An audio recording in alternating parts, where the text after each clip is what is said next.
ఇటీవల కలకత్తాలోని ఆర్జీఆర్ కళాశాలలో ఒక ట్రైనీ మెడికల్ విద్యార్థినిపై హత్యాయత్నం చేసి రేప్ చేసి చాలా దారుణంగా క్రూరంగా చంపేశారు.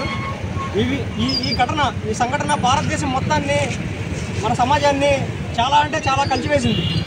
అందరికీ తెలిసిందే, మన భారతదేశంలో మహిళలపై వైలెన్స్ అగైనెస్ట్ ఉమెన్కి చాలా బలమైన చట్టాలు ఉన్నాయి.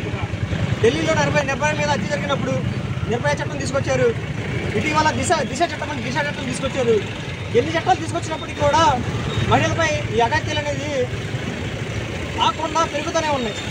కాబట్టి ఇలాంటి సంఘటనలు ఏవైతే ఉన్నాయో ఈ భవిష్యత్తులో పునరావృతం కాకుండా ప్రతి ఒక్కళ్ళు ఖచ్చితంగా ప్రతి సమాజం, రాష్ట్రాల్లో, దేశాల్లో ఈరోజు ఒక మెడికల్ విద్యార్థినిపై జరిగింది. రేపు వద్దున మన సమాజంలో ఉండే, మన చుట్టుపక్కల ఉండే మన ఆడపిల్లల మీద జరిగే అవకాశం కూడా ఉంది. కాబట్టి ఇలాంటి ఘటనలు మళ్ళీ పునరావృతం కాకుండా మన భారతదేశంలో ఒక నిర్భయ, ఒక దిశ ఇలా కాకుండా ఇంకా ఎవరైతే ఇలా అఘాయిత్యాలు పాల్పడతారో వాళ్ళందరినీ కూడా నడి రోజులో ఉరి తీసేలాగా, ఖచ్చితంగా నడి రోజులో ఉరి తీసేలాగా బలమైన చట్టాలు ఎప్పుడైతే తీసుకొస్తామో, ఒక సౌదీ అరేబియా, అరబ్ కంట్రీస్లో ఎలా అయితే బలమైన చట్టాలు ఉన్నాయో మహిళల కోసం, అలాగే భారతదేశంలో కూడా బలమైన చట్టాలు తీసుకురావాల్సిన అవసరం ఖచ్చితంగా ఉందండి.